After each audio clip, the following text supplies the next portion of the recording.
So this will be part 17 of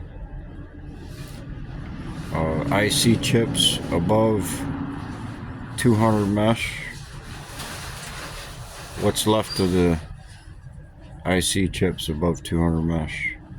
It's all the bigger stuff. It won't go through a coffee grinder or a blender.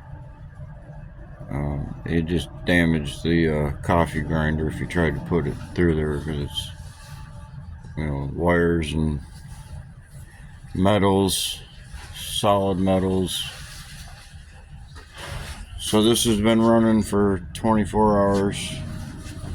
I cleaned it out and I added it to the sediment that came off it.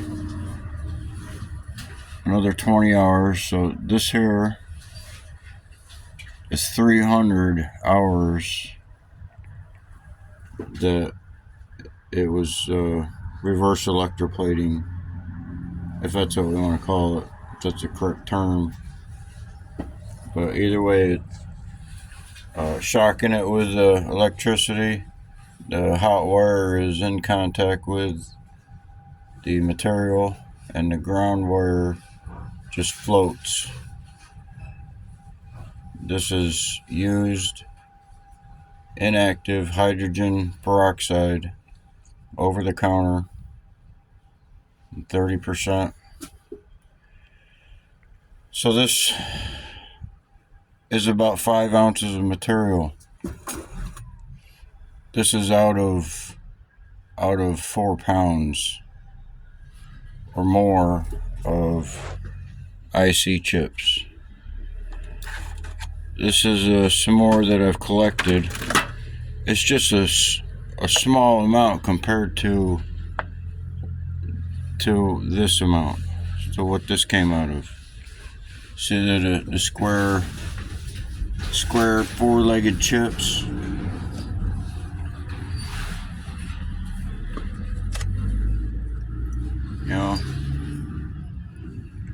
These kind of chips, small, medium, and large.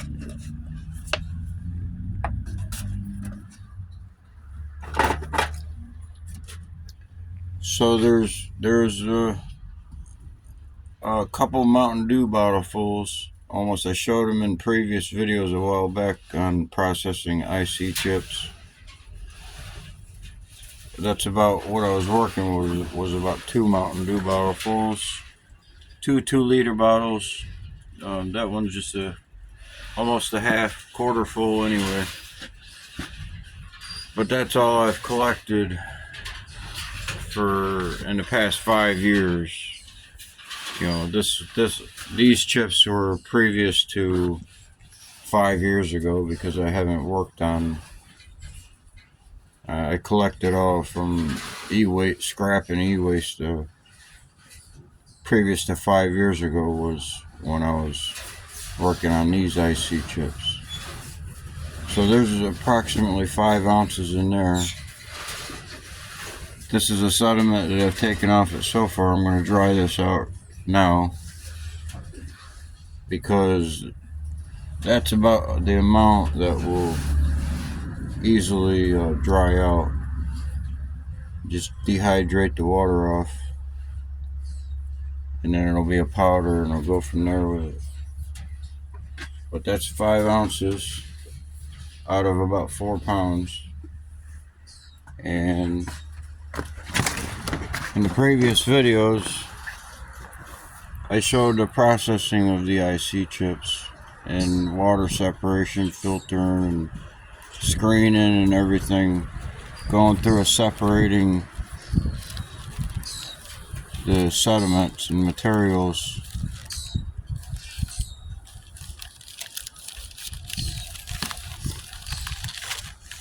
So this is the 4 pounds, almost 4 pounds. And in the glass is another 5 ounces of all the IC chips. You see in a previous video, this is the wires that were collected in about a 100 mesh thick screen, and I reverse electroplated that. You see, I reverse electroplated these wires, gold bound wires, supposedly in IC chips. And this is a sediment. It's below 200 mesh. It's the next step below of what's in here. I could have just put this in there and it just worked the same. But before I was reverse electroplating, I processed these differently. But then I reverse electroplated this, and now I'm reverse electroplating the stuff I couldn't burn, and I couldn't incinerate it or grind it or anything. And this is a sediment that's come off of it so far.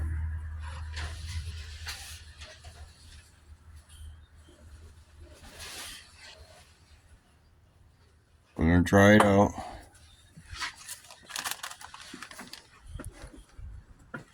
So I reverse electroplated this in the previous videos, and that one, and this is the sediment that come off of these two.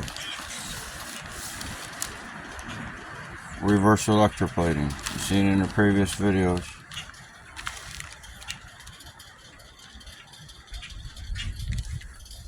So that's these, and this can be melted, and this can be melted, and these two, well, we'll set them aside for now. They might run them again, see more sediment come off of them.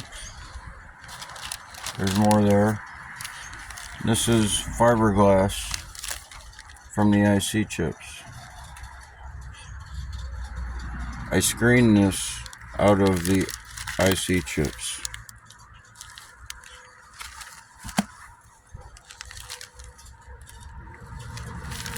It's cottony, fiberglass, really soft, but there's still metal in there, and it is magnetic slightly.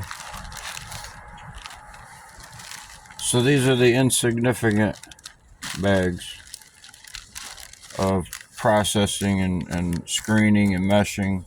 There's still some metals in there, but mostly it's silicon or gallium, probably some other base metals. There still is probably metals in this, but this is not the significant part.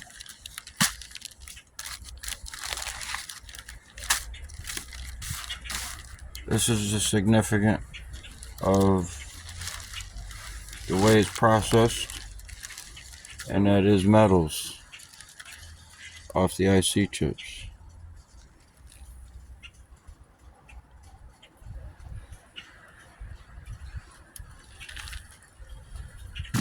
So the way I processed them at the time, this is the most significant sediment,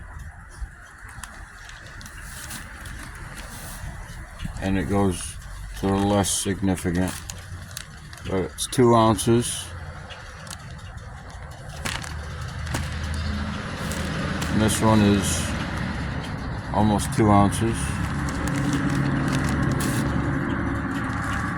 So these came out of camera chips, basically camera chips, this sediment here. They're IC chips, they're the same chips basically, but these have visible gold on them. This material was from visible gold camera chips.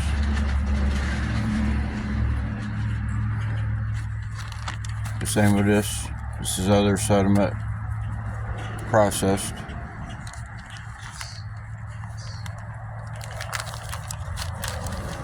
This is all the IC chips, the square 4-legged ones that are the mold. The ceramic is the mold.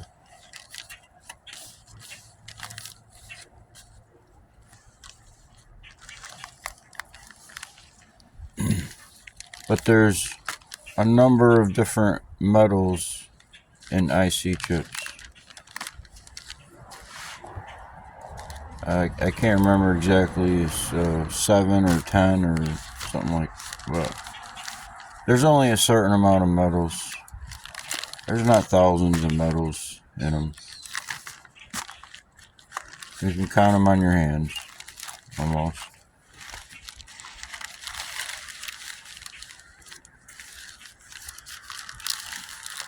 But this can be melted, and it's infected with precious metals.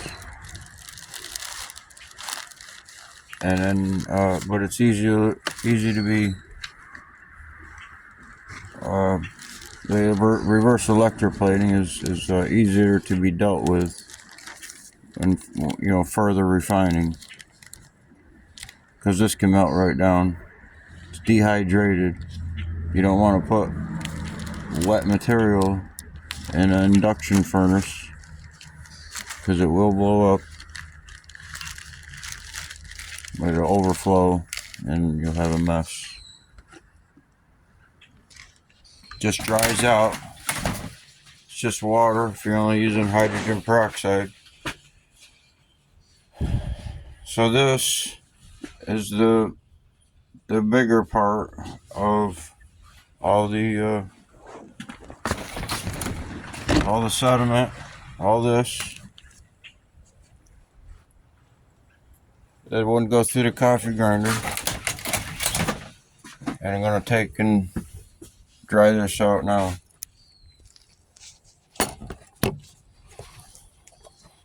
I can leave this to run for as long as it wants, as long as the wires hasn't worn down. Whether it's a copper wire, the electrode. But it's been going like that for 24 hours now. It just keeps breaking down the IC chips. What I couldn't break down in the coffee grinder.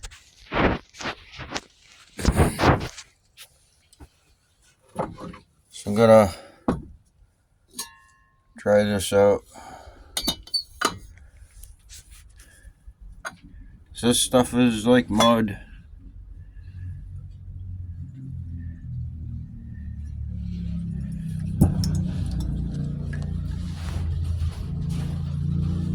Good looking material.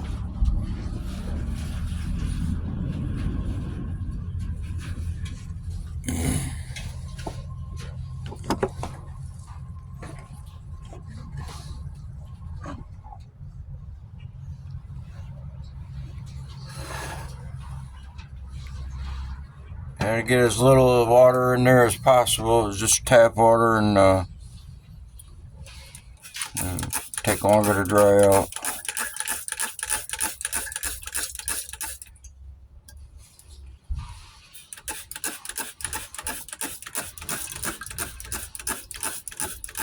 Just like a bad case of diarrhea. That's what it looks like.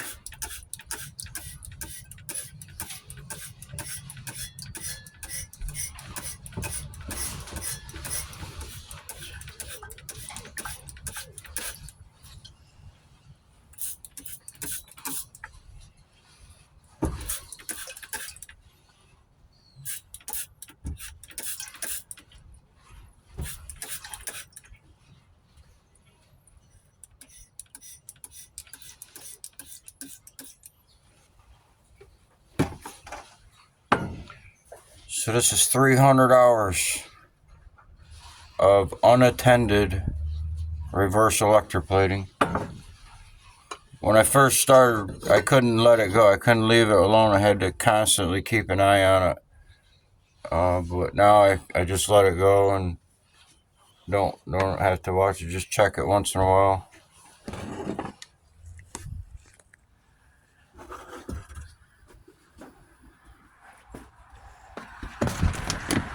So whatever this weighs out to be,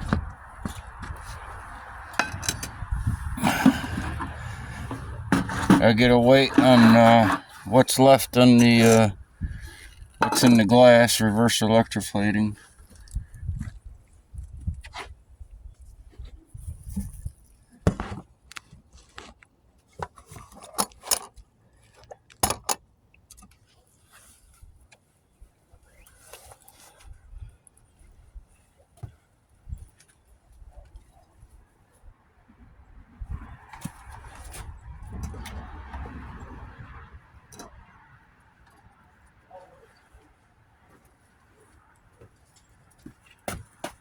If it didn't use the heat, it'd take a long time to get heated up.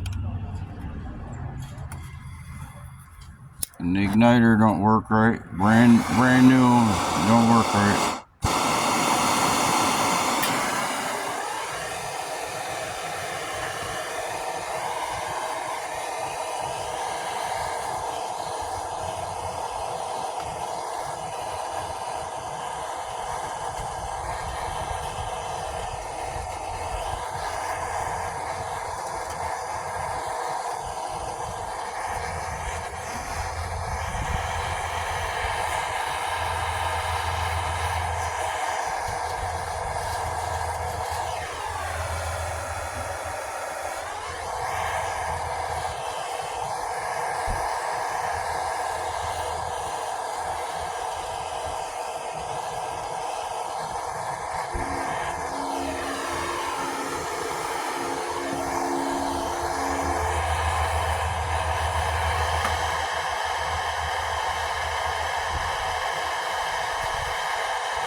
So I really can't see much, but going pretty good. Gotta leave the top on it.